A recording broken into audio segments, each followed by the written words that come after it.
Oh, hello there. I didn't see you come in. Just give me a moment. Hi there. I'm so glad you can make it. Today, I'd like to talk about records that I found for $1. I found these in all kinds of places, but because I grew up in California, most of them are from there. Specifically, a lot of these are from the Rasputins in Pleasant Hill, California. The guy who owns Rasputins is kind of a fucker, though. So your mileage may vary on how much money you want to spend there, even if it is the dollar bin. First up, just because it's on top, is Slayer's Rain and Blood, the cassette.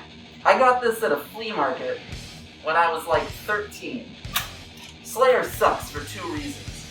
First, everyone in Slayer is a piece of shit. Second, that they're Catholic. This joke does not apply to Catholic partisans. Solidarity forever. Oh, and I guess the third reason is that after this album, they started playing way slower and the music started sucking a lot.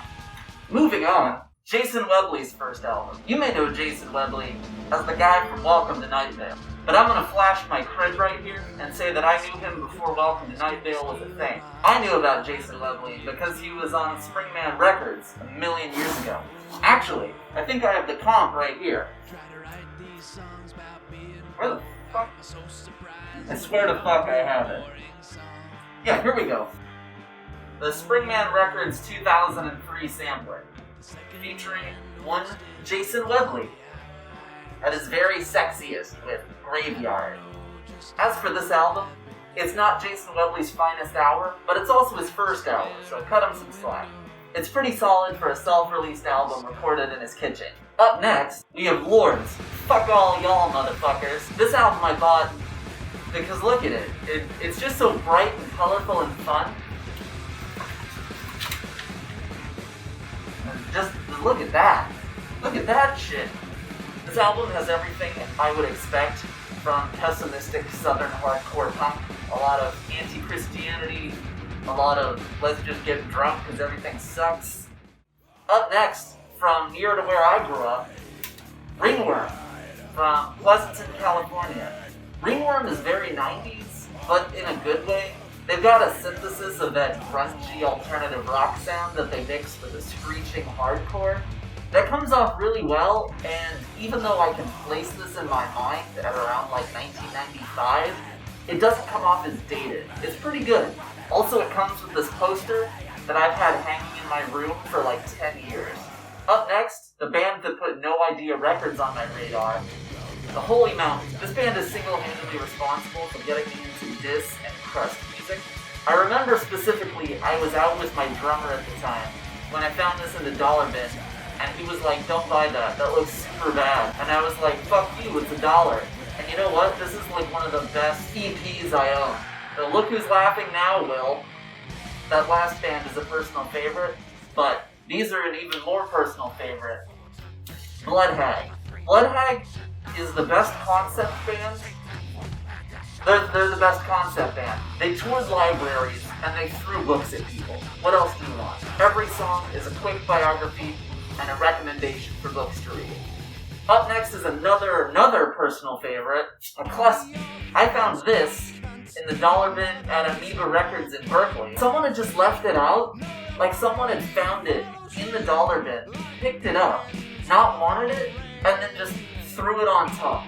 And then I found it, and I'm so happy I did, because mclusky's Do Dallas is debatably their best album.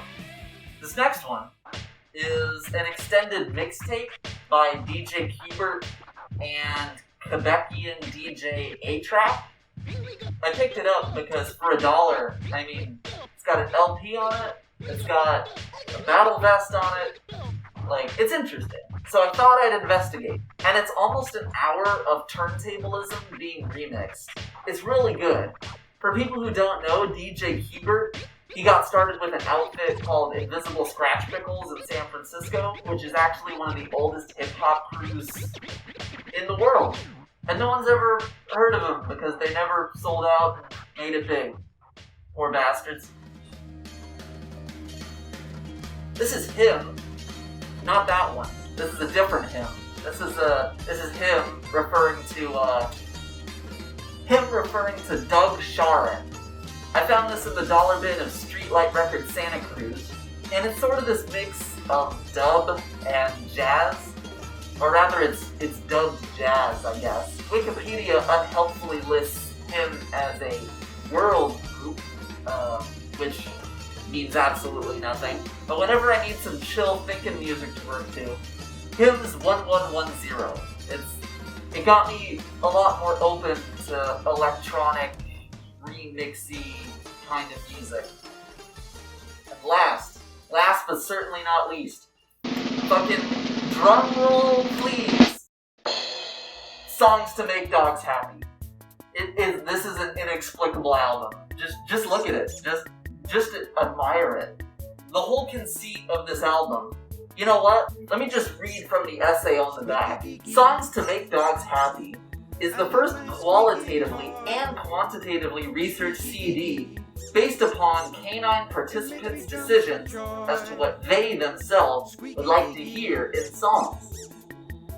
The Laurel Canyon Animal Company and Kim Ogden Adrick, intuitive animal communicator, have worked together to create music that dogs themselves want. 200 canines were queried as to their preference in lyrical content and music type. All song lyrics were reviewed and edited by Dr. Kim for content and feasibility of mental and emotional comfort to the canine.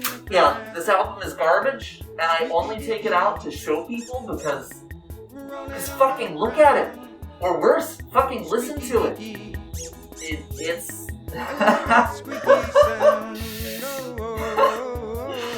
I can't recommend this album to anyone, but maybe your dog will like it. Well, thanks for joining me for things I found in the dollar bin. I hope you had fun, and I'll see you next time.